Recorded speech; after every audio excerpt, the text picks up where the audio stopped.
Di era digital yang kian pesat, data pribadi telah menjelma menjadi komoditas paling berharga. Seperti halnya minyak dan emas, data di era digital membuat banyak pihak tergiur, sampai tergoda memperjualbelikan untuk tujuan tertentu. Kebocoran data terbaru menimpa Lazada. Sebanyak 1,1 juta data pengguna supermarket besutannya Redmart diretas akhir Oktober lalu. Data yang dibobol seperti nama, email, alamat, password, dan sebagian kartu kredit. Bukan hanya menimpa e-commerce, kebocoran juga menimpa industri keuangan digital. Platform Cermati mendeteksi 2,9 juta data pengguna yang dibobol. Data itu dijual senilai $2.200 Amerika Serikat atau berkisar 31 juta rupiah. Kasus yang menimpa Lazada dan Cermati kian menambah daftar pembobolan data yang terjadi. Peretasan pada Tokopedia bulan Mei 2020 lalu terbilang cukup besar, sebanyak 91 juta akun.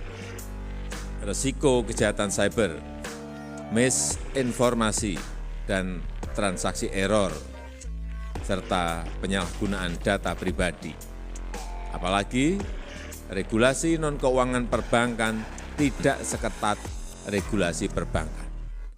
Oleh karena itu, pelaku industri fintech perlu memperkuat tata kelola yang lebih baik dan akuntabel, serta memitigasi berbagai risiko yang muncul. Sebenarnya rancangan Undang-Undang Pelindungan Data Pribadi di Indonesia sudah dimulai sejak 2012. Tapi hingga kini aturan tersebut masih belum juga gol. Banyaknya regulasi yang terkait disebut-sebut menjadi penyebabnya. RUU itu mengatur tentang definisi, jenis hak kepemilikan, pemrosesan, pengiriman, dan lembaga berwenang yang mengatur data pribadi hingga sanksi. Tentang definisi data pribadi saja, setidaknya ada 32 macam. Artinya pemerintah harus bekerja keras untuk menyatukan persepsi terkait perlindungan data pribadi. Belum lagi membahas soal hak kepemilikan dan sanksi hukum yang boleh dibilang cukup krusial. Sementara aturan hukum yang ada dinilai masih kurang menggigit, sehingga kasus serupa dikhawatirkan masih akan terjadi. Kami yakin ini undang-undangnya udah ada di DPR, draftnya DPR, kita tinggal dorong supaya cepat. Karena sekarang ini kalau ada penyalahgunaan data pribadi, ini deliknya adalah delik penipuan atau delik private, ya, bukan pidana. Ini kurang bisa menggigit dan memberikan efek jera kepada orang-orang yang bisa menyalahgunakan data pribadi. Saat ini, proses pembahasan RUU Perlindungan Data Pribadi masih berlangsung dengan DPR. Pada Oktober lalu, Kominfo mengeluarkan PP nomor 71 tahun 2019 tentang penyelenggaraan sistem dan transaksi elektronik. Namun sayang, aturan ini menuai kritik karena mengizinkan data bisa disimpan di luar Indonesia. Kominfo sudah menyiapkan, kita sudah merevisi yang namanya PP 82 menjadi PP 71. Itu adalah kerangka landasan kita membangun ruang digital kita. Dan hal yang penting sekarang ini adalah bagaimana melindungi masyarakat terkait data pribadinya, yang pastinya di ruang digital itu pasti kalau orang Jawa bilang seliweran. Begitu kita masuk ke ruang digital, data pribadi kita sudah diminta. Nah, RUU ini sudah mulai dibahas dengan DPR, diharapkan jadi siapapun mengendalikan data pribadi itu harus digunakan sesuai dengan peruntukannya. Penantian RUU Perlindungan Data Pribadi seperti oase di tengah maraknya kasus kebocoran data yang terjadi. Sanksi yang tegas diharapkan bisa menekan bertambahnya kasus-kasus baru. Jangan sampai kebocoran data yang intens membuat panik masyarakat. Apalagi bila menyangkut masalah finansial. Gerak cepat perlu dilakukan segera. Tim Liputan CNBC Indonesia.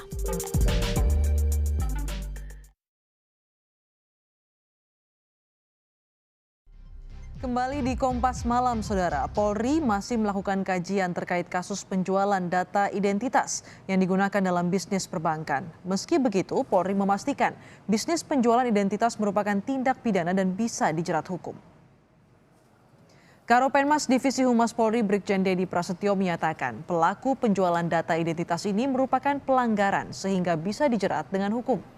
Hingga kini Polri masih melakukan pendalaman mengenai kasus jual beli data pribadi dalam bisnis perbankan ini.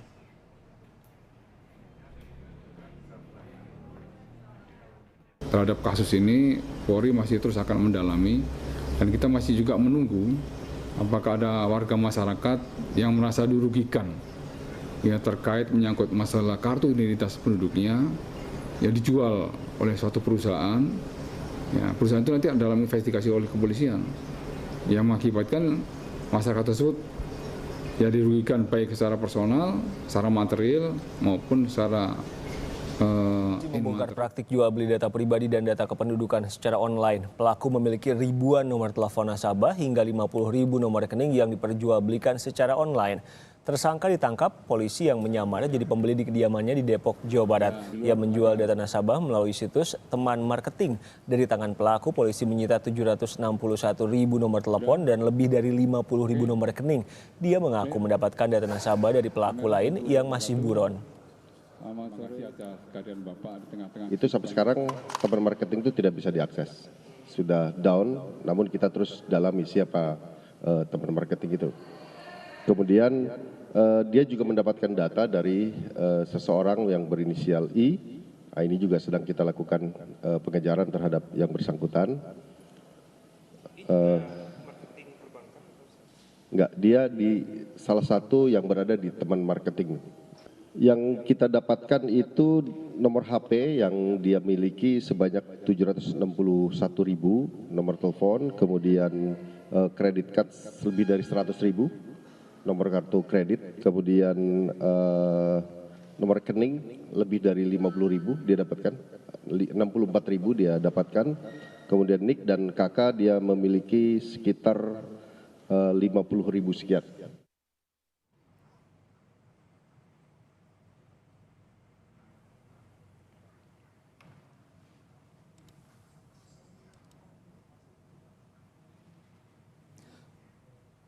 Kementerian Dalam Negeri membantah data kependudukan telah dibobol. Menurut keterangan tersangka, data pribadi korban didapatkan dari orang lain.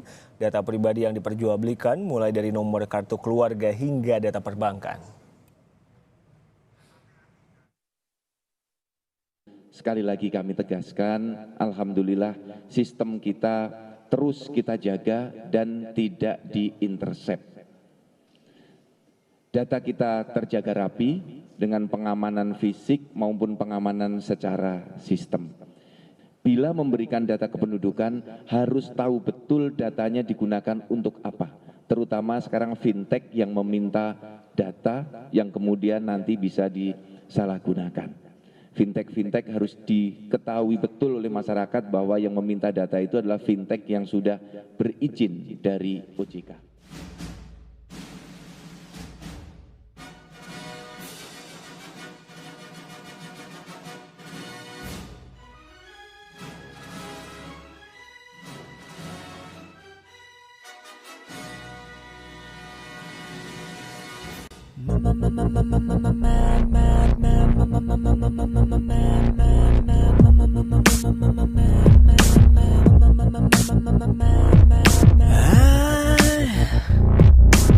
I can't get these memories out of my mind, and some kind of madness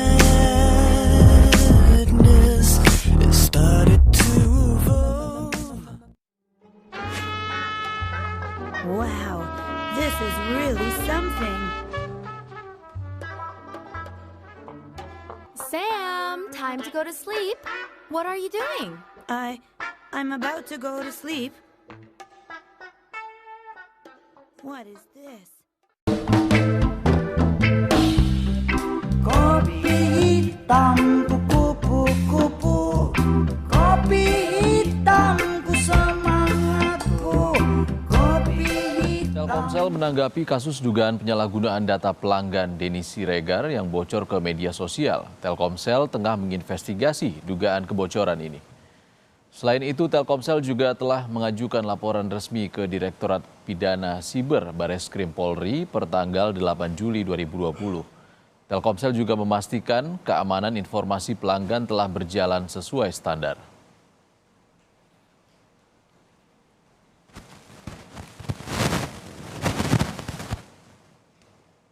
Dalam rilis tertulisnya, Andi Agus Akbar, Senior Vice President Corporate Secretary Telkomsel mengatakan, kami sangat menyayangkan ketidaknyamanan saudara Denny Siregar sebagai pelanggan atas keluhan yang disampaikan terkait adanya dugaan penyalahgunaan data pelanggan. Saat ini kami terus melakukan koordinasi secara intensif dengan aparat penegak hukum guna membantu kelancaran proses lanjutan atas pelaporan yang telah diajukan, serta mempercayakan sepenuhnya pada proses hukum yang sudah berjalan sesuai aturan yang berlaku. Ya, pemirsa, Direktorat Cybercrime Barreskrim Polri membongkar kasus penyebaran berita bohong atau hoax draft Omnibus Law Undang-Undang Cipta Kerja. Dalam kasus tersebut, polisi menangkap seorang perempuan pemilik akun Twitter @fidelayang.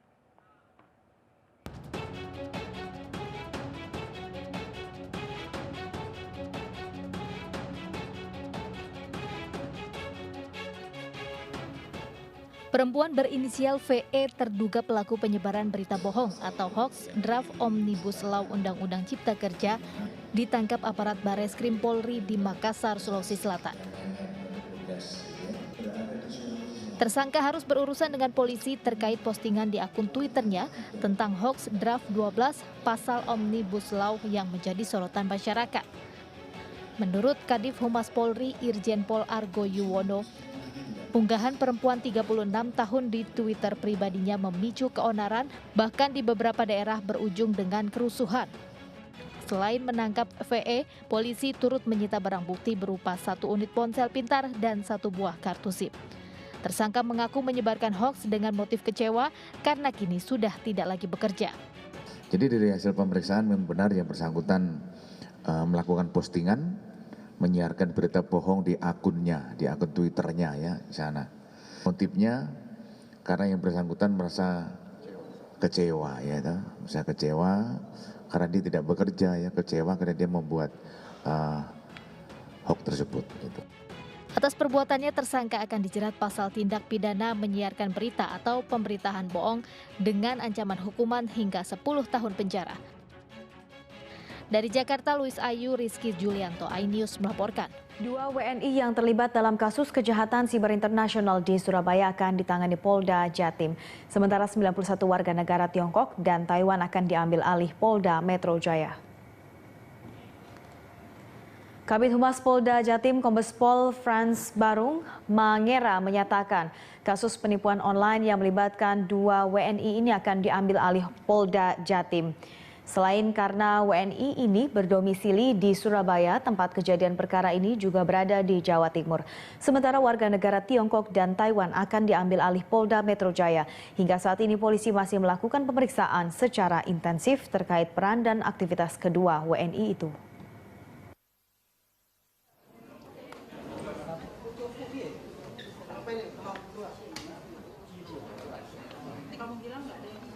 Ya, ada yang membujuk, ada yang menjebak, dan ada yang pula yang mereka merekrut orang-orang tertentu, dan ada yang bagian promosi. Oh, di dunia maya ada promosi yang luar biasa.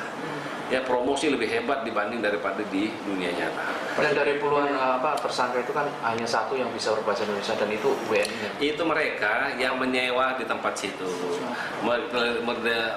bernegosiasi, bertransaksi dengan orang-orang yang ada di sekitarnya, dengan yang pemilik rumah dan sebagainya untuk Pemirsa, saya yakin di antara Anda ya ada atau bahkan mungkin banyak yang memiliki akun Facebook. Nah, ini ada kabar buruk nih bagi Anda pengguna media sosial yang paling populer di dunia yaitu Facebook. Ada 1 juta lebih data pribadi pengguna Facebook di Indonesia yang bocor. Saya aja tadi pagi langsung ketar-ketir ya, lihat langsung login ke Facebook milik saya. Nah, nantinya Facebook mengaku akan menghubungi seluruh pemilik akun yang datanya bocor melalui notifikasi langsung. Facebook juga mengaku akan segera melakukan audit terkait masalah ini.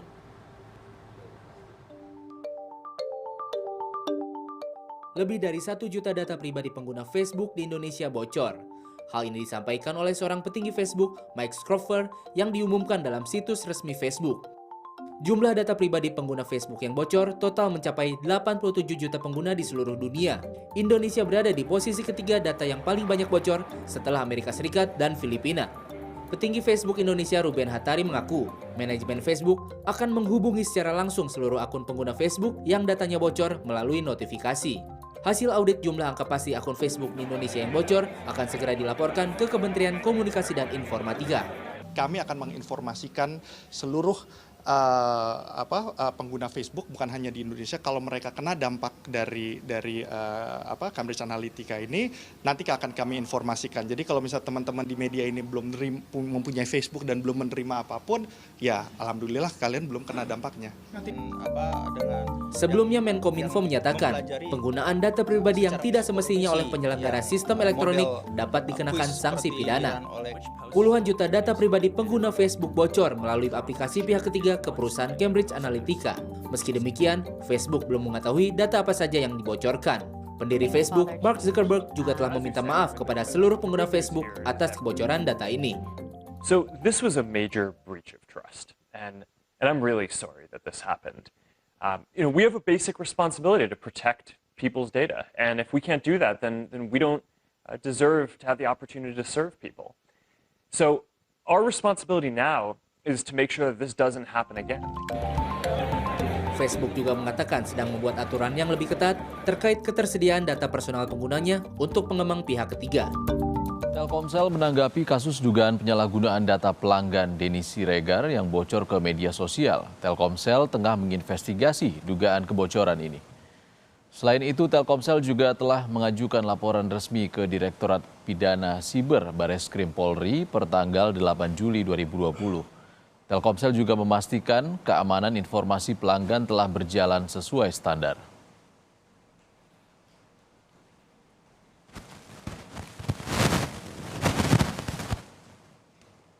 Dalam rilis tertulisnya, Andi Agus Akbar, Senior Vice President Corporate Secretary Telkomsel mengatakan, kami sangat menyayangkan ketidaknyamanan saudara Denny Siregar sebagai pelanggan atas keluhan yang disampaikan terkait adanya dugaan penyalahgunaan data pelanggan.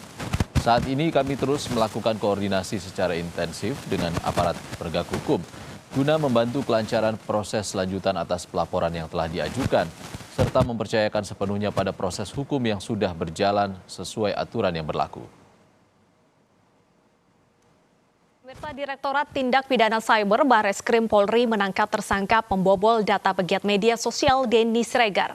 Polisi gencarkan perang terhadap pelaku peretas dan juga pembobol data serta jaminan keamanan informasi pribadi warga.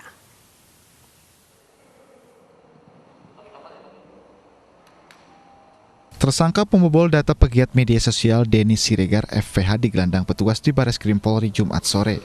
Tersangka merupakan karyawan outsourcing Telkomsel ini ditangkap di kawasan Rungkut, Surabaya, Jawa Timur, Kamis kemarin. Pembobolan data Denny Siregar dilakukan tersangka FVH setelah mengakses data pelanggan secara ilegal. Data tersebut kemudian difoto lalu dikirim ke akun Twitter Opposite 6891, kemudian diketik ulang dan beredar di media sosial. Atas perlakuan ini dipostinglah sesuai ini, ada data pelanggan yang di Twitter akun Opposite 6890 seperti demikian. Namun demikian yang tertulis di sini adalah diketik kembali. Jadi ini bukan hasil capture yang asli, diketik kembali oleh pemilik Twitter akun ini dan disebarkan. Atas kejadian ini, PT Telkomsel meminta maaf kepada Denny Siregar dan akan meningkatkan pengamanan terhadap data pelanggan. Terkait dengan kasus melalui media ini, kami mohon maaf kepada Bapak DS atas ketidaknyamanan ini, dan dari manajemen Telkomsel berusaha selalu memastikan keamanan dari data pelanggan yang ada pada kami. Jadi itu yang kita berusaha terus. Ini pelajaran bagi kami. Untuk kedepannya kita akan perbaiki terus. Tersangka kini mendekam di tahanan Bareskrim Polri dan akan dijerat Undang-Undang ITE dengan ancaman hukuman 10 tahun penjara. Sementara pemilik akun Twitter Opposite 6891 yang menyebarkan data Denny Siregar masih diburu polisi. Dari Jakarta dan Helmi Sajambati, iNews melaporkan.